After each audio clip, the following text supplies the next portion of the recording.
Guys, so I just wanted to do a quick comparison here between the Samsung Galaxy S8 and the iPhone 7 because obviously these are natural competitors here for 2017. We have also charged both of them to 100%. I think the S8 has lost a point already in terms of the battery, so we can see how the battery endurance does hold up here with the two phones. And we're going to first boot them up at the same time. Fresh boot up here. Whoops, let's try that again. And we can see how they power down. And then let's start them up at the same time when they've shut down. It does take the iPhone quite a while to shut down usually, so we'll just wait for it a little bit. And then let's start them up. Go.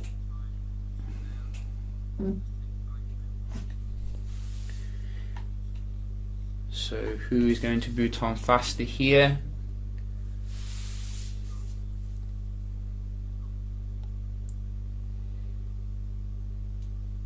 Oh, so iPhone 7 is still faster here than the latest Samsung when it comes to the boot up.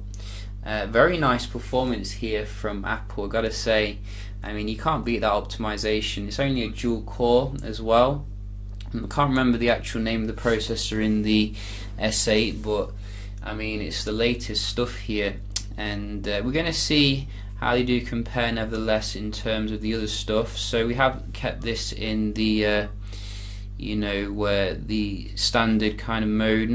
I've not put in performance mode because I think most people day to day are going to use it in optimized mode anyway. So we can see how it does work out of the box, so to speak.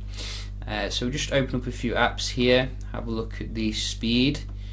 So 1 to the iPhone there, 2 to the iPhone, and let's try some others here.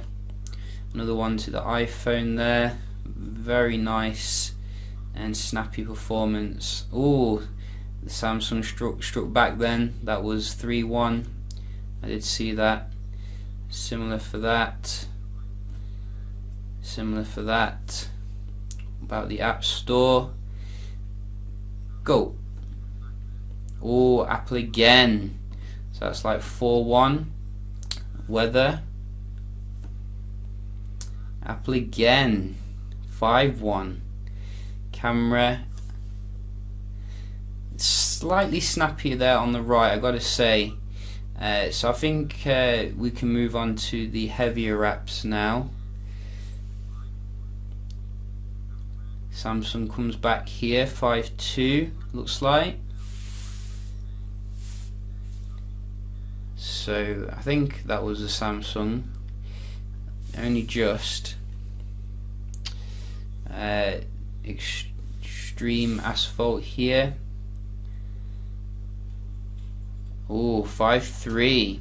So you can see the games seem to be better on the Apple, on the Android, shall I say, the Android cam. But no, this one looks like it's opening on the iPhone a bit faster.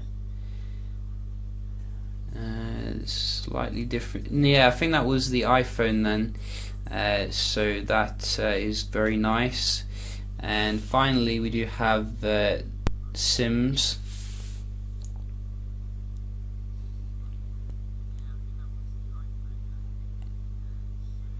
Again, iPhone here. So 2-2 to the games, but you can see overall I think the iPhone has won the speed test in terms of your day-to-day apps.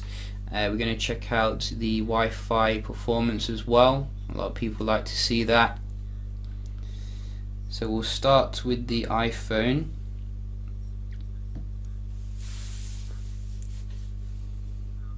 I can't remember if we get the Snapdragon or the Exynos model. I think we get the Exynos S8 here in Europe, so do bear that in mind. But you can see the Wi-Fi very decent here. Hasn't even lost the percentage when it comes to the battery, the iPhone. But then again, some people do say it takes a while for it to start draining, so you know, we do bear that in mind. It does look pretty awesome though in terms of the battery, I gotta say. So 97% on the S8. I definitely think could have fit a bigger battery in there, you know, 3500 or something. But it's a very compact phone nevertheless, and you can see the Wi-Fi is stunningly good compared to the iPhone here. Gotta say, I mean, look at that. Let's give the iPhone another chance to redeem itself. You know, we do want to be fair. And I've also taken them apart a little bit. Some people say it can interfere when they're too close. But you can see not able to match the S8 here, and I think the S8 comes with some nice new tech when it comes to the data connection as well, so a little bit faster. I think it supports gigabit connections now or something. So very nice Wi-Fi performance here on the S8. We're going to check out as well some page loads, because that's like your day-to-day kind of usage, real world. Whoops, let's try that again. So let's go to Google and let's go. So that looked a little bit snappier on the left there. I have cleared the cache on both of them, and you know, the history, etc. So you can see, it looks like the iPhone's loaded this a little bit faster here. You know, I gotta say, I mean, that was a very incredible performance on the iPhone in terms of loading the pictures, etc. So that is very remarkable. Let's just zoom in a little bit here so you can see. So what can we click on? Little link here.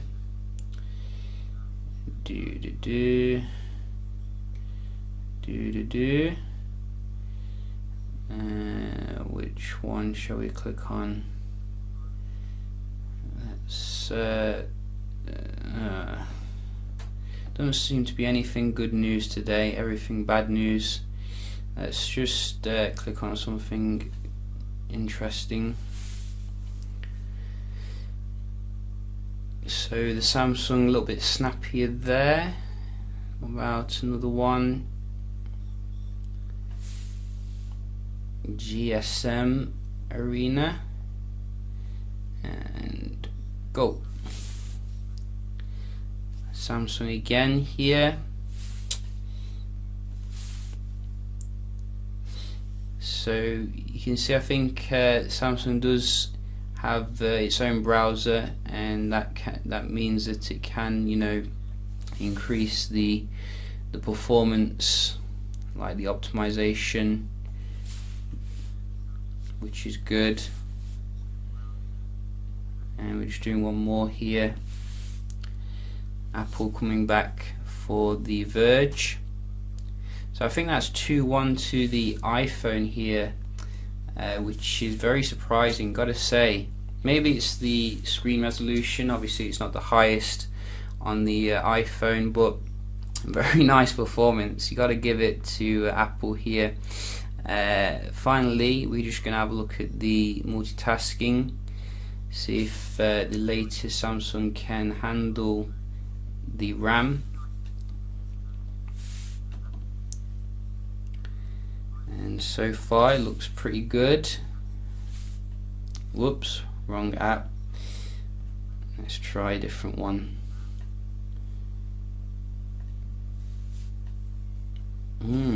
So quite similar here, gotta say, not a huge difference in terms of the, you know, these basic apps. And which one can we try? This one. Yeah, so not any reloading, which is good. About the camera, gotta get a quick snap of something. Looks like the iPhone a little bit snappier there. I did see a little bit of judder on TouchWiz. Old TouchWiz up to its old tricks again. And you can see both go into the game very quick.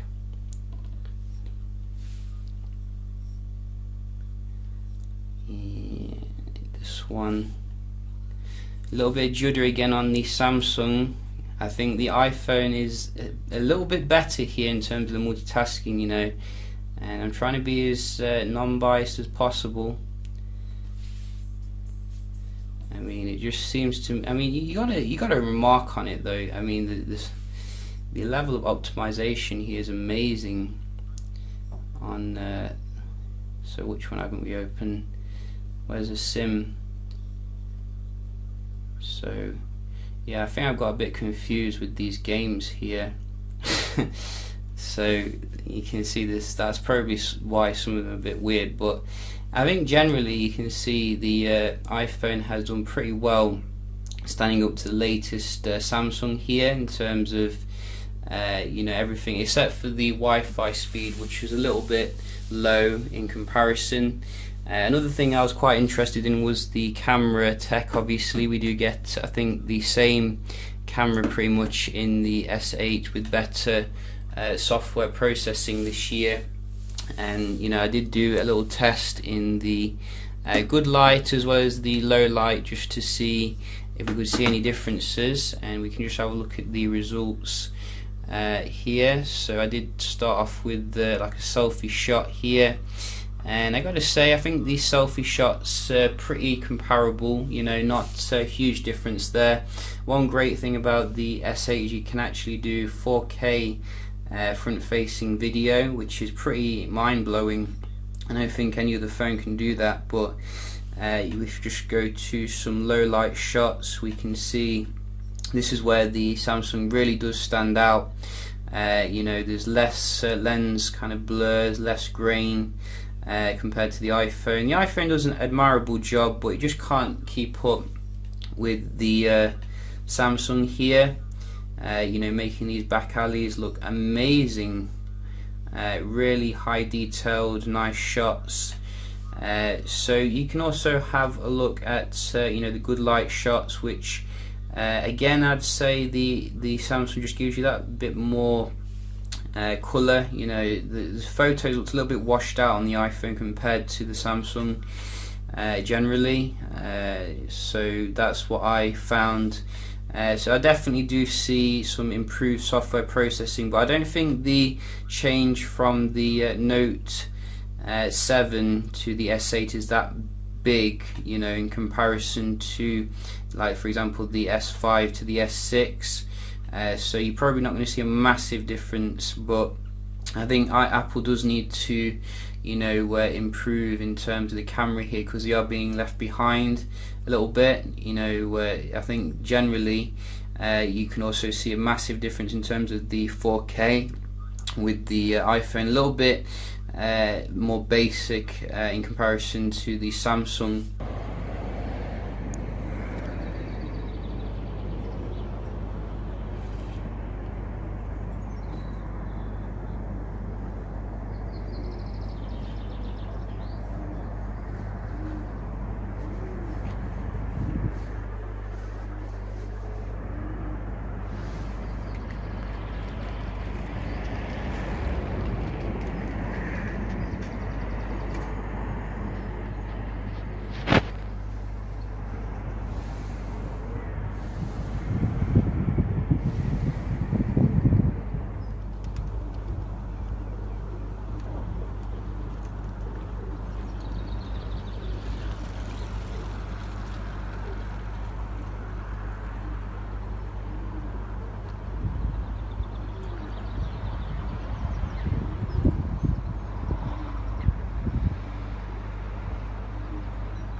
So I think the iPhone did an admirable job trying to keep up here, but is thoroughly outclassed when it comes to the camera experience at the moment.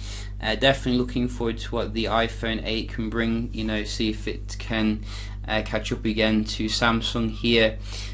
So overall, I'm definitely loving what I'm seeing here on the Samsung.